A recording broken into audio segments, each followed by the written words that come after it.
गांव के किनारे स्थित पुरानी ठाकुर हवेली पिछले कई दशकों से वीरान थी। लोग कहते थे कि वहां एक अंधेरी कोठरी में कोई रहस्यमयी शक्ति बसी है जो रात होते ही अजीब आवाजें निकालती है। कई लोग रात के अंधेरे में हवेली के पास से गुजरे थे, लेकिन उन्होंने हमेशा वहां से चीखें और सरसराहट की आवाजें सुनी। कुछ ने दावा किया कि उन्होंने झरोखों में लाल चमकती आंखें देखी हैं, जो अंधेरे में चमकती थीं। गांव वालों ने कई बार उस हवेली में जाने की कोशिश की, लेकिन जो भी गया वो डर के मारे आधी रात में ही वापस भाग आया। एक दिन अजय नाम का एक जिज्ञासु युवक गांव में आया। वह एक पत्रकार था और ऐसी डरावनी जगहों की असलियत उजागर करने का शौकीन था। जब उसे हवेली के बारे में पता चला तो उसकी जिज्ञासा बढ़ गई। गांव वालों ने उसे लाख मना किया, लेकिन उसने ठान लिया कि वह रात को हवेली में जाकर खुद देखेगा। रात के ठीक 12 बजे अजय एक टॉर्च, कैमरा और नोटबुक लेकर हवेली की ओर बढ़ा।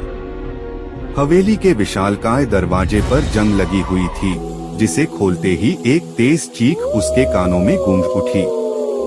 वह एक पल के लिए रुका, लेकिन फिर अपनी हिम्मत बांधते हुए आगे बढ़ा।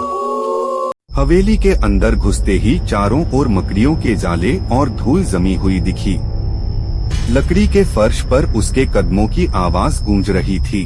अचानक हवेली के झूमर अपने आप हिलने लगे और दरवाजे धीरे धीरे खुद बंद हो गए।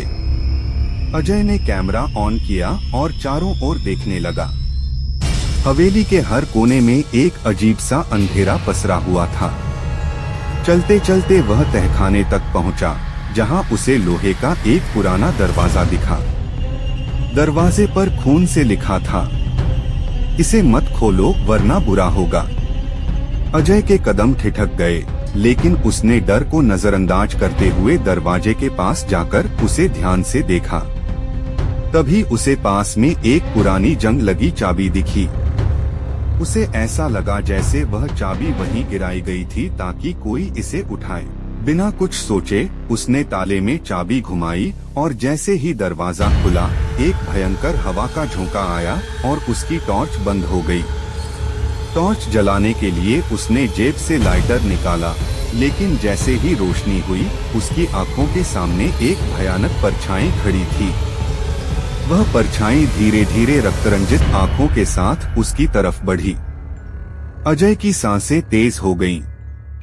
तभी उसे एक जोरदार चीख सुनाई दी, भागो वरना तुम भी फंस जाओगे। अजय ने पीछे हटते हुए अपनी टॉर्च फिर से ऑन की और तभी उसकी नजर कोने में रखी एक पुरानी डायरी पर पड़ी। उसने जल्दी से उसे उठाया और पढ़ना शुरू किया। डायरी ठाकुर रणवीर सिंह की थी, जो इस हवेली का मालिक था। उसने लिखा था कि उसकी बेटी रुक्मिणी को एक काले जादू के तांत्रिक ने बलि चढ़ाने के लिए मार डाला और उसकी आत्मा को अंधेरी कोठरी में कैद कर दिया। रणवीर सिंह ने अपनी आखिरी सांस में लिखा था, अगर कोई इसे पढ़ रहा है तो मेरी बेटी की आत्मा को मुक्ति दो, नहीं तो यह हवेली हमेशा श्रापित रहेगी। अजय के मन में अब सिर्फ एक ही सवाल था, क्या वह इस आत्मा को मुक्त कर पाएगा? अजय ने गांव के पुराने पुजारी बाबा से मदद मांगी।